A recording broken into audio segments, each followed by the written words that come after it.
Improving your gear is a core part of player progression in Flyff, but at times the mechanics of upgrading can be a bit murky. Hey everyone, I'm Blukey and today we'll be taking a look at how to upgrade your gear in Flyff Universe.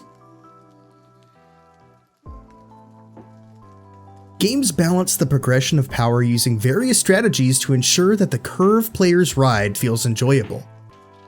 What feels fun changes from player to player, and the power progression system of a game can define what that game's audience looks like. Players will naturally gravitate to a game that matches the power curve they enjoy. Power curves come in all different shapes and sizes. Some games grant exponential power, where players experience feeling ultimate weakness at the start and become infinitely scaling beasts of power by the end of the game. These games tend to have enemies that scale exponentially as well. When granting exponential power, the challenges must scale in a way that gets more difficult, but not so much that the player feels any weaker than before. These power curves work well for game system based on random drops, where piecing together unique sets accounts for the majority of a character's power. Other games work on a more linear curve, where enemies scale at the same rate of power as the player does. Both entities become more and more powerful, but the level of danger remains effectively the same.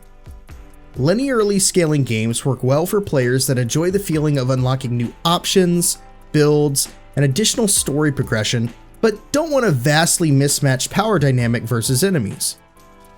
Any game can adapt a linear power progression curve, but games without random drops or power increases often make up the bulk of the linear curve category. Sometimes a game's power curve takes the shape of a wave. Players feel power come and go in ebbs and flows.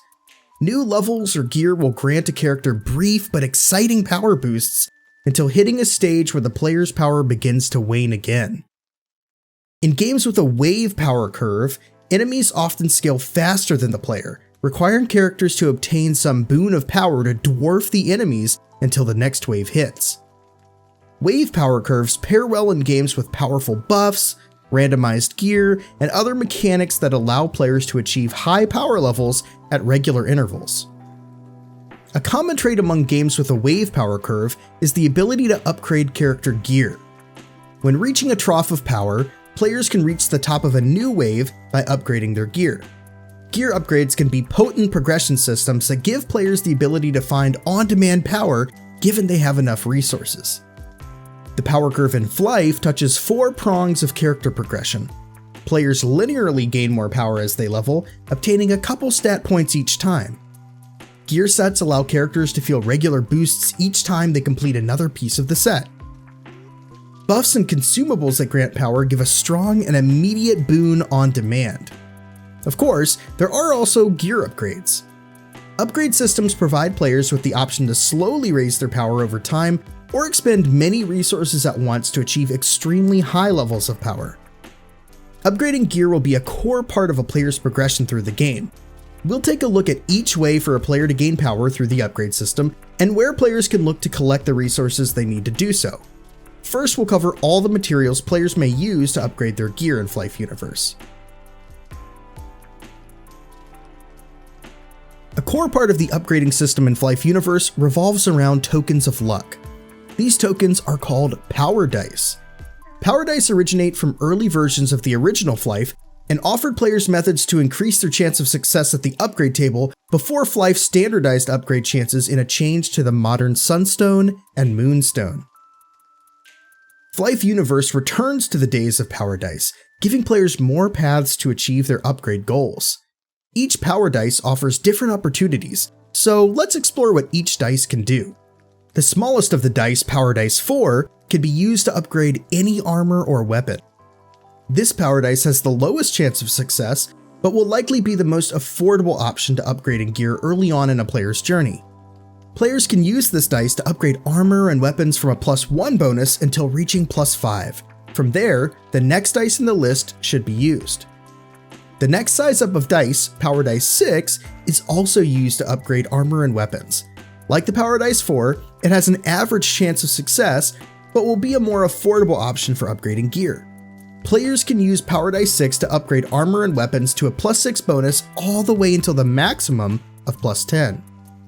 One other normal success dice exists, but it's used for a different upgrading path. Power Dice 8 offers a lot of flexibility, and are the general use dice for upgrading rare jewelry items or piercing a suit to allow for the use of socket cards like the infamous lightning card. Players use Power Dice 8 to upgrade jewelry from +1 all the way to the maximum of +20 and pierce suits from 1 slot to the maximum of 4. There exist 2 other rare Power Dice, but first let's examine where players can find the Power Dice 4, Power Dice 6, and Power Dice 8. All of the normal Power Dice have an elevated drop chance from bosses and supers like Big Muscle and Clockworks, with a smaller chance to drop from almost every Master Pet in the game. Interestingly, Power Dice 8 has an increased chance to drop from Giants and Darkon 3 as well. Because these dice can drop almost anywhere, players can expect to find a few along their normal journey. As players level up, they'll collect a few Power Dice of their own to begin participating in the upgrade system.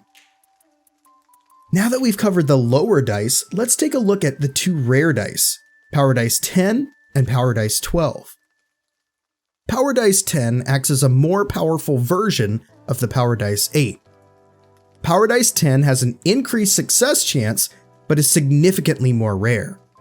As players get further into upgrading their jewelry, they may consider waiting until collecting a few Power Dice 10 to improve their chances at the higher upgrade levels. The final dice is the Power Dice 12, a powerful replacement for the role of Power Dice 4 and Power Dice 6. Like the Power Dice 10, the 12-sided dice has an increased success rate and can be used to upgrade armor and weapons all the way from +1 to +10. Power Dice 12 is an extremely potent option for upgrading materials, and can be used to save a lot of time at the latest upgrade levels. Finding the rare dice will be difficult, but like the normal dice, these have an increased chance to drop from bosses and supers. Unlike the normal dice though, not all Master Pets will reward players with Power Dice 10 and 12 during their normal gameplay. Players who want these rarities will need to take on giants, violent monsters, or spend time in the Iblis dungeon of Saint Morning. Various cards can be found throughout Madrigal, providing players with opportunities to add elemental bonuses to their weapons and socket powerful boons into their suits. To add elemental bonuses to weapons, players will need to collect 2 levels of elemental cards. The first level of cards allows players to upgrade elements from +1 to +5 on their weapons, with the second level of cards upgrading from +6 to +10.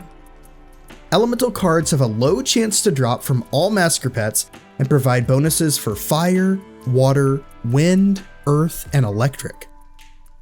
When piercing a suit, players will need to seek out piercing cards. Piercing cards have 4 levels of power, starting with 2%, then 3%, 4%, and finally 7%. The number of percent in a card represents the percent of attribute bonus a player will receive when piercing a suit with that card. For instance, if a player pierces their suit with a lightning card 4%, they will gain 4% attack bonus.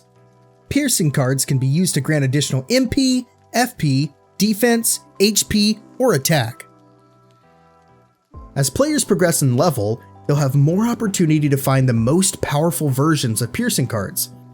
The 2% cards begin dropping from early level 20 monsters. The 3% cards drop from level 40 monsters onward. The 4% cards drop from level 60 onwards. For the most powerful 7% cards, players will need to try and convert their 4% cards into 7% cards. For both armor and weapon upgrades, players will require materials from collector monsters. These large, mysterious creatures roam around all of Madrigal, and using a collector weapon can be mined for precious items. You'll need a significant amount of collector materials for upgrading, so be prepared to get out there and collect. There are 4 collector creatures that each drop a type of mineral used for the upgrading system. The Aeron's Catcher produces Aeron's material. Gurus produce Guru materials. Krasex produce Krasex, and mines produce minerals. 2 mineral types are required when upgrading armor, weapons, and adding elemental boons. Types seem predetermined based on the type of gear, and scale in number required as the upgrade level increases. Like collector materials, there is a Penya cost for each attempt at armor and weapon upgrades. Penya is also required for piercing. The higher the upgrade attempt, the more expensive the attempt becomes. The final piece of the Flyff Universe upgrading puzzle are upgrade scrolls. Upgrade scrolls provide protection against losing your precious items once you have a +3 upgrade on equipment or any level of piercing on suits. When piercing a suit, G Protect scrolls will keep your items safe. Scrolls of A Protect guard against the loss of your precious jewelry.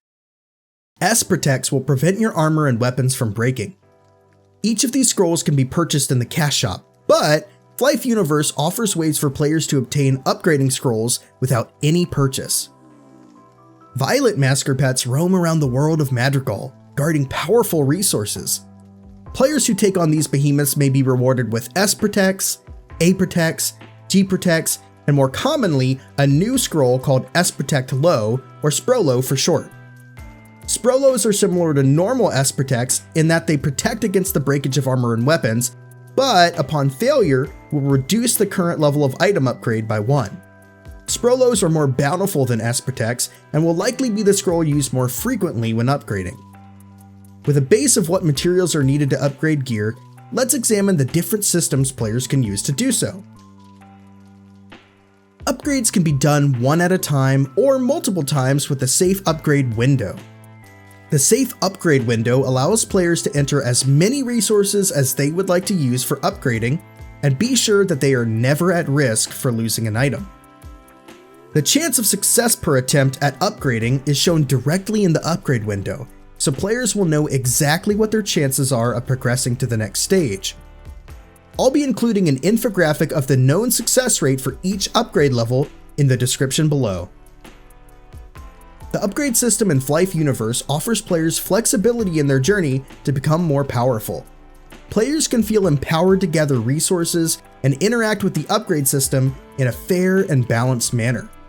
By offering players in-game methods to interact with the upgrade system, Flyff Universe decouples some of the necessity for pay-to-play required in Flyff PC.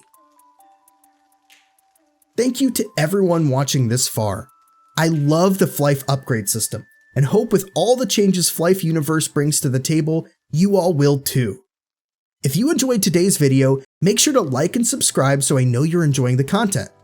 Leave a comment below with other Flyff topics you want to hear about, and it might just become a future video.